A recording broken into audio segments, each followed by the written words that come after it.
Selamat datang kembali di Derik Ketakutan. Gua Rizky, dan di sini kita bakal bahas kisah yang benar-benar bikin bulu kuduk merinding. Kali ini, gua bawa cerita yang terjadi di salah satu tempat paling mistis di Indonesia. Jadi, siap-siap deh, karena ini bukan cerita biasa. Kali ini kita bakal ngobrol tentang sebuah tempat yang terkenal di kalangan pendaki dan petualang. Hutan lebat yang terletak di ujung Jawa Barat. Hutan yang katanya menyimpan banyak misteri. Ada banyak cerita tentang kejadian aneh yang terjadi di sana. Salah satunya adalah cerita dari seorang pendaki yang nggak pernah kembali. Dan ini bukan sekadar cerita orang hilang, Siti. Ini cerita tentang seseorang yang terjebak dalam sebuah legenda yang dipercaya banyak orang di sana. Legenda tentang hantu tepi hutan, atau orang-orang biasa menyebutnya kuntilanak hutan Sanggabuana. Wah, itu sih udah bikin merinding, Rizky. Kuntilanak hutan ya. Pasti ada cerita menarik di balik itu. Oke, kita langsung aja ke cerita intinya. Cerita ini datang dari seorang pendaki bernama Adi yang beberapa tahun lalu memutuskan untuk menaklukkan salah satu gunung di Jawa Barat. Gunung yang terletak di tengah-tengah hutan lebat dan dikenal dengan jalur pendakian yang sangat sulit. Nama gunung ini adalah Gunung Sanggabuana. Gunung ini terkenal bukan cuma karena jalurnya yang menantang, tapi juga karena mitos-mitos yang beredar. Banyak pendaki yang hilang, banyak cerita tentang suara aneh yang terdengar dari dalam hutan. Namun, Adi, seorang pendaki berpengalaman, merasa itu semua cuma cerita orang-orang. Dia yakin bisa melewati itu semua. Wah, jadi Adi ini benar-benar berani ya, Rizky. Berarti dia tahu kalau hutan itu punya cerita-cerita seram, tapi tetap aja nekat. Iya, Siti. Malah, Adi mulai mendaki Gunung Sanggabuana itu seorang diri. Waktu itu, dia masih muda, dan katanya sih, dia punya rasa ingin tahu yang besar. Tapi, setelah malam pertama di tenda, semuanya berubah. Adi dan temannya mendirikan tenda di tengah hutan, di sebuah tempat yang cukup sepi dan gelap.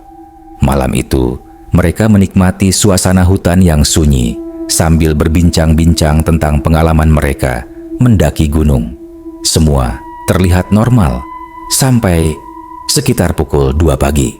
Saat itu, Adi terbangun karena mendengar suara tangisan. Bukan tangisan biasa, tapi seperti suara perempuan yang merintih di tengah hutan. Suara perempuan di tengah hutan? Itu pasti bikin dia langsung panik kan? Panik banget.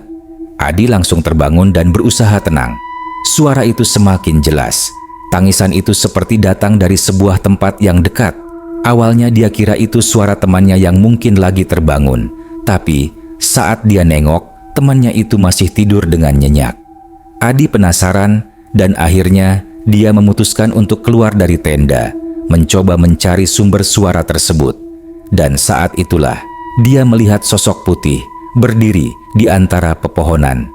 Sosok itu wanita, mengenakan pakaian putih yang kotor dan robek-robek. Rambutnya panjang, basah, menutupi wajahnya dan tubuhnya sedikit membungkuk. Gila, itu kuntilanak. Gua nggak bisa bayangin sih, gimana ketakutannya dia, apalagi di tengah hutan gitu sendirian.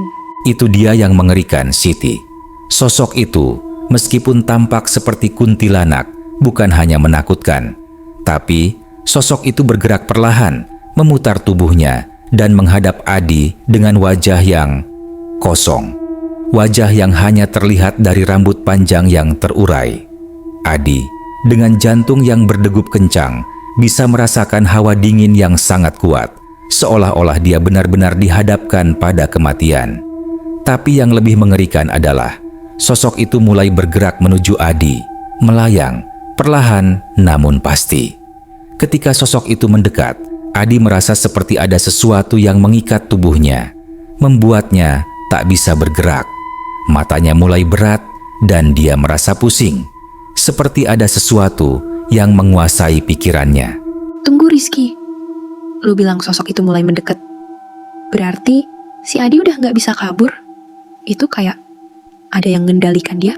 Betul, Siti.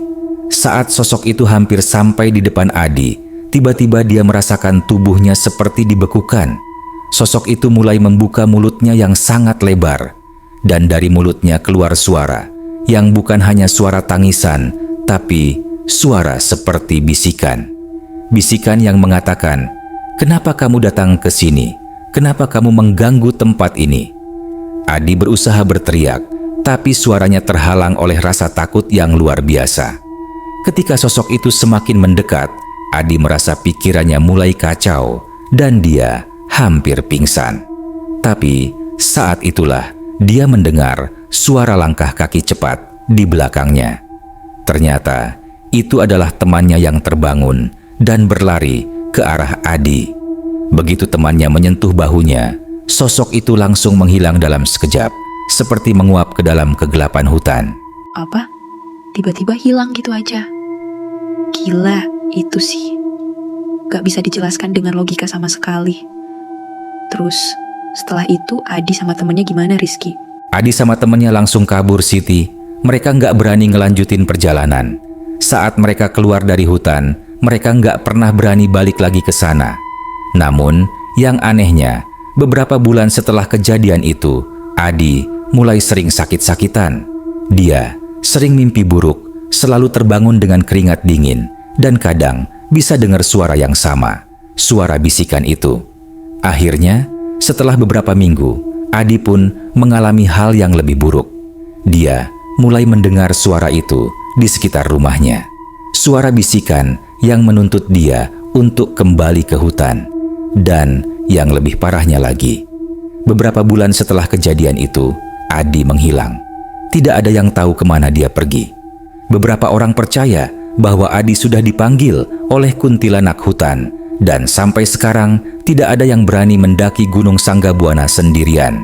Jadi, bisa dibilang tempat itu memang benar-benar terkutuk, dan mungkin ada yang salah kalau kita nekat melangkah ke dalamnya tanpa tahu apa yang sedang kita hadapi. Betul, Siti. Kita nggak pernah tahu apa yang ada di balik pohon-pohon itu. Hutan-hutan di Indonesia banyak yang menyimpan rahasia, dan ada kalanya mereka nggak suka kalau ada orang yang datang tanpa izin. Oke, teman-teman.